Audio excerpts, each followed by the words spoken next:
Hey everybody, this is Mr. McKee with Net 125. Today I'm going to be going over Packet Tracer 2.3.7, which is Navigate the iOS. Alright, if you notice, I have up my Packet Tracer with the Packet Tracer file opened, and there's Packet Tracer file name. Alright, 2.3.7, Packet Tracer Navigate the iOS .pka.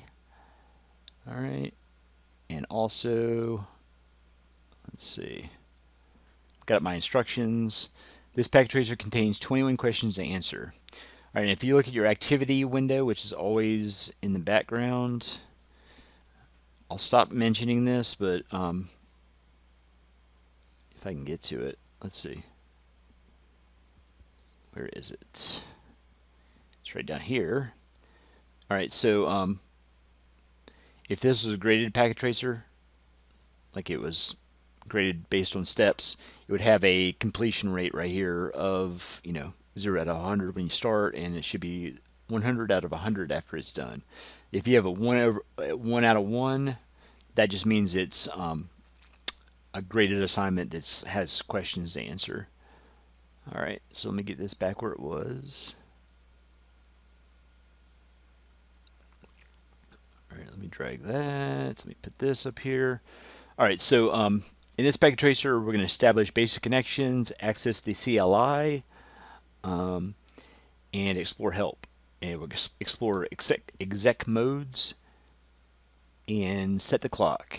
All right, so in this activity, you will practice skills necessary for navigating the Cisco iOS, such as different user access modes, various configuration modes, and common commands used on a regular basis. You will also practice accessing the context-sensitive help by configuring the clock command. All right, so part 1, you can establish basic connections, access the CLI or command line interface, and explore help. All right, connect PC1, and notice my workspace in Packet Tracer. I've got PC1 and I've got switch 1. All right, and you can just move those around if you want. All right, click the connections icon, which is the lightning bolt. Select the light blue console cable, which is right there. And if you mouse over it, see how it says console? The mouse pointer will change to what appears to be a connector. It has. All right, click PC1. All right, and it displays RS-232. Connect it there. And drag the other end of the console cable to the switch 1 switch, which is right there. Click the switch to access the connection list, and notice it has a console. All right, and looking around, you know what? I do have a console cable. Give me a second.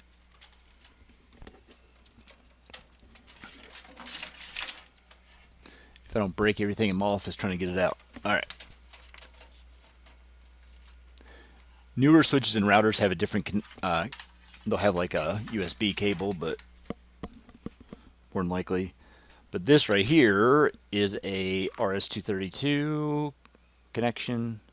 This is your, just like on Packet Tracer, that's your RJ45 side. This is your RS-232 side. All right. DB9, is it DB9? Yeah, DB9 pin, 9-pin connector. You can kind of see that. All right, so one thing though, you have to have a serial connection on the back of your PC and able to use this without some kind of adapter. All the PCs we have here are made for like, I guess like workstation class with like Xeon processors, so they have that, it's like a legacy looking cable on the back of it, but that plugs right into your console port on your switch. All right, so that's done. All right, so step 2, establish a terminal session with S1. Click on PC1 and then select the desktop tab, and you'll get used to doing this a bunch, but click there, click desktop tab. You can click this window and make it a little bit bigger if you want to.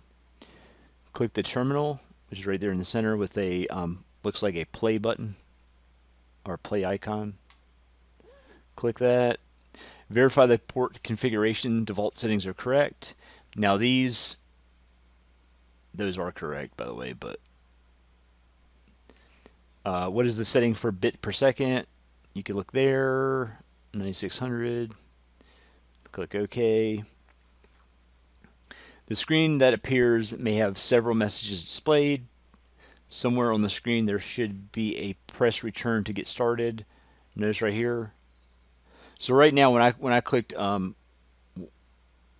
was here and I clicked OK, it actually connected me through a console connection to switch 1 or S1 from my PC.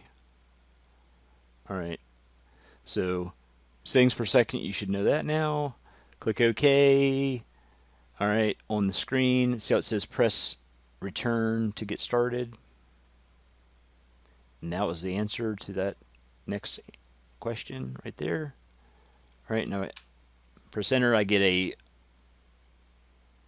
the user config mode. All right. So what is the prompt displayed on the screen? So right there, you're at user config. All right, so explore the iOS help. The iOS can provide help for commands depending on the level accessed. The prompt currently displayed is user exec. I think I said user exec. Yeah, and the device is waiting for a command. The most basic form of help is to type a question mark at the prompt to display a list of commands, and it's going to show a bunch of them. So do question mark. Immediately it shows all the commands. All right. So which command begins with the letter C? You can look on there.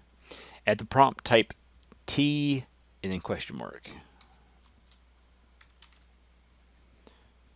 All right. Which commands are displayed?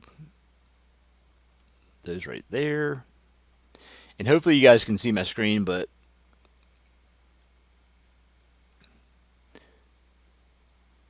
see if I can zoom in a little bit. I don't think I'll be able to. Oops.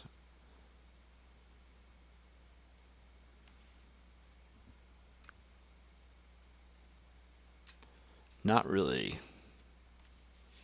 All right, but right there it's telnet terminal and trace route.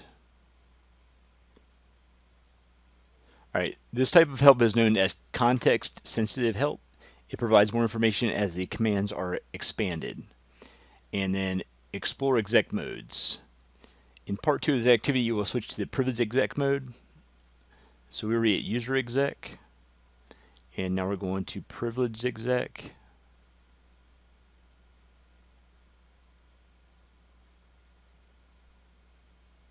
Or user config.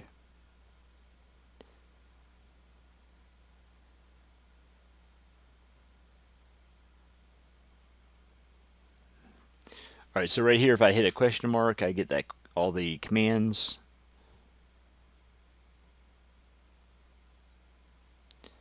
All right. What information is displayed for the enable command? All right, it shows right there, turn on privileged commands. So if we type en tab, it autofills in.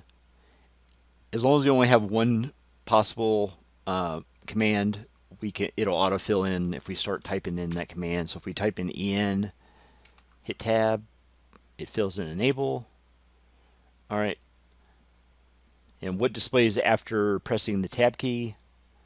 Just that. All right. This is called command completion or tab completion. When part of the command is typed, the tab key can be used to complete the partial command. If the characters typed are enough to make the command unique, as in the case of the enable command, the remaining portion of the command is displayed. So if you didn't put enough in to make it unique, it's not gonna automatically fill it in. All right, that's going to tell you there's more than one command with that name, or you're in the wrong command. You're in the wrong command mode, command level. All right, and you'll learn more about that later on. All right, so we're at enabled still.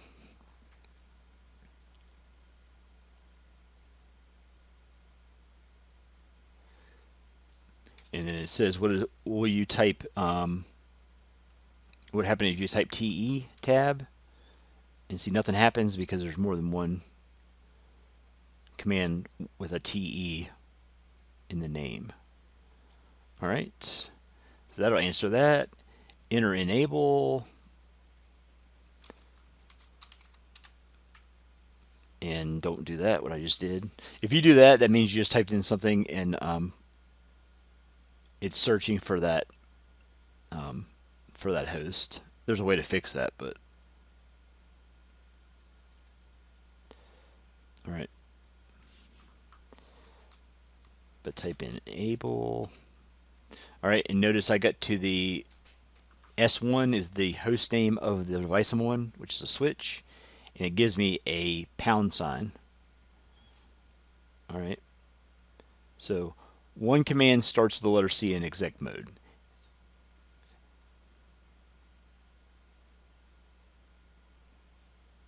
So I'm going to type question mark. Answer this first though. How did the prompt change? You got that hashtag or pound sign. When prompted, type the question mark. All right, and notice how many things display. And there's actually more down here. And if you type the space bar, it'll give you the rest.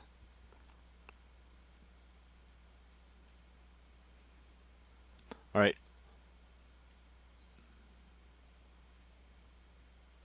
One command starts with the letter C. What in the world? That's not really true. Clear, clock, configure, connect. Copy. I don't know why it says that. Oh, I'm sorry. Yeah. Okay. One command starts with the letter C in user exec mode. Okay, that was the first. That's this mode. Now we're in privileged exec mode. Now it has a bunch. How many commands are displayed now that privileged exec mode is active? All right, you can see those right there. All right, enter global configuration mode. So get back down to your cursors, blink in at the privileged exec mode, like mine is right now.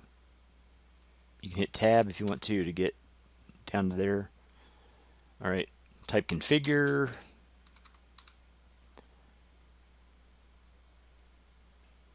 Press enter. All right, configuring from terminal, memory, or network. So what message is displayed? That one right there. Press enter, and notice the default is in brackets. So hit enter. Notice how the prompt changed. S1 in parentheses, config, and a hashtag on the end. All right. So this is called global config mode or global configuration mode. This mode will be explored further in upcoming activities and labs. For now, return to privileged exec mode by typing the N, exit, or Control Z. I usually do Control Z because it's faster. Hit enter. It gives you a little note there when you go back. All right. So now we're going to set the clock, use the clock command, and we're going to do a show clock. Hit enter. All right.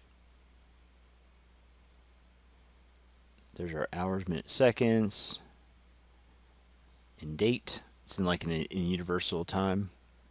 What information is displayed? That right there. What is the year that is displayed? 93. Kind of old, like me. That's when I graduated. All right.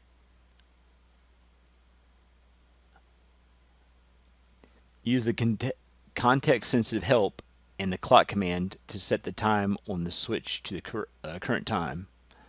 Enter the command clock and then press enter. All right, so to get to the command line, just click on the command line or hit tab,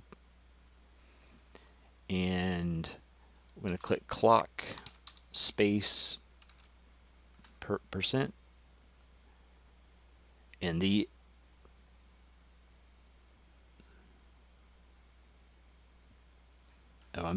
clock question mark. All right, it has set the time and date. The percent incomplete command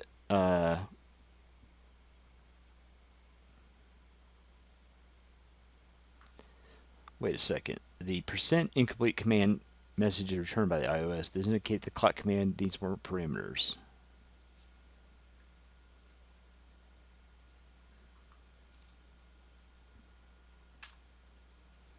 All right, that's what it's supposed to be showing.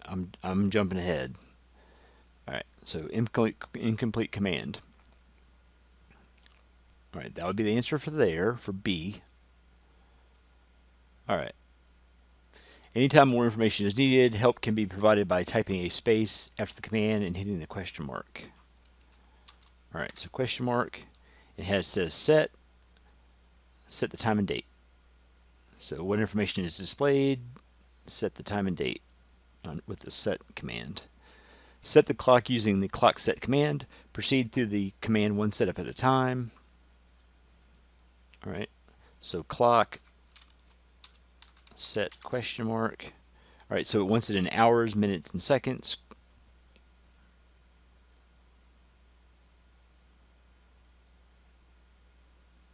All right, so that's what is being requested.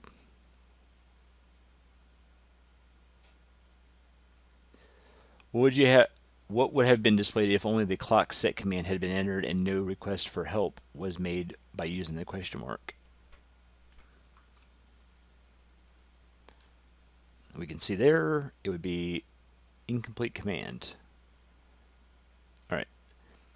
Based on the information requested by using the clock set question mark command, enter the time of 3 p.m.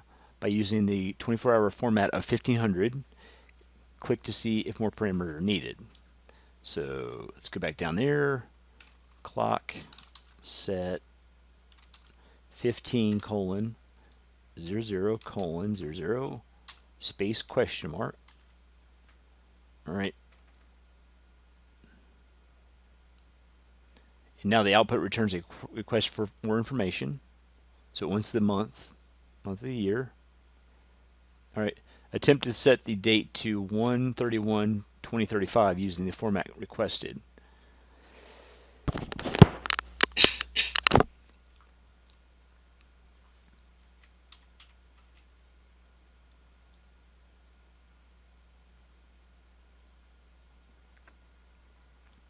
All right.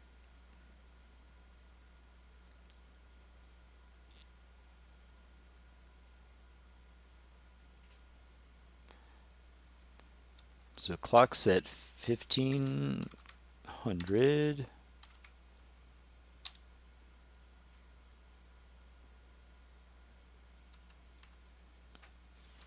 So let's do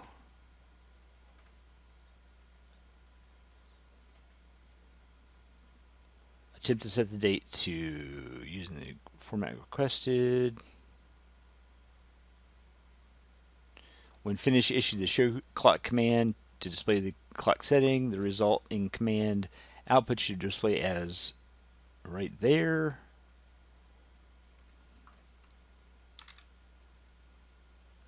Let's see, the month is, and this is what it's actually wanting you to do. The month is January. Whoops. So if we did a question mark month, 1 through 31, 1 would be the month. If we did a question mark again,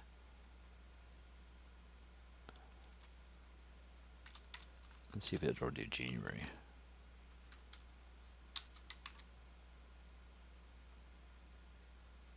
Okay, it'll like the month of January. Day of the month is 31. Question mark. Year 2035. All right, so it like that. No errors when I hit enter. All right, so let's do show clock. All right. So pretty much 1500 hours, 6 minutes UTC, Wednesday, January 31st, 2035. All right, so the we're on step 2. The iOS provides various outputs for incorrect or incomplete commands. Continue to use the clock command to explore additional messages that can be encountered as you learn to use the iOS. Issue the following commands and record the messages. So if I go down here, type in CL tab, nothing happens. All right. And then type in clock. All right, so it says incomplete command, clock set 25:00:00.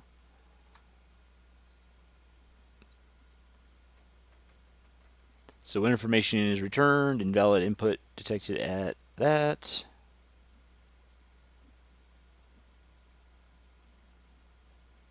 All right, then try clock set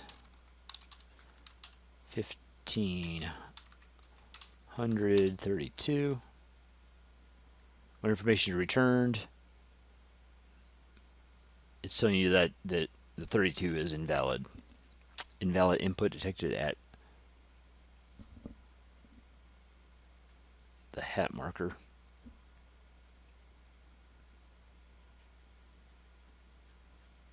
All right, and that's it. That's just a basic overview of how to use the commands. So you've got user exec mode, which is your basic, and if I could do exit, see I'm at user exec with just the that would be a, what is that, a greater than sign pointing towards the right. And then if I do enable, that's privileged exec mode, and then configure terminal is global config mode. All right, so 3 different modes: user exec, privileged exec, and global config mode. And then make sure you just answer all these questions. All right, first several packet tracers, there's a bunch of questions to answer, not a lot of configuration, but it gets a lot better going forward. But just play around with this until you get comfortable with it. You're not going to be completely comfortable with it anyways, but just kind of like have fun with it. Practice connecting your console cable. Now you can disconnect it if you go up here and delete that. And once you get the crosshairs, just hit escape, and it gets you out of that delete mode, and then you're back to where you were. All right, and that's it. Pretty fast video, but I'm trying to keep these short until we get to the more in-depth configuration packet tracers. All right, thanks for watching. See you later.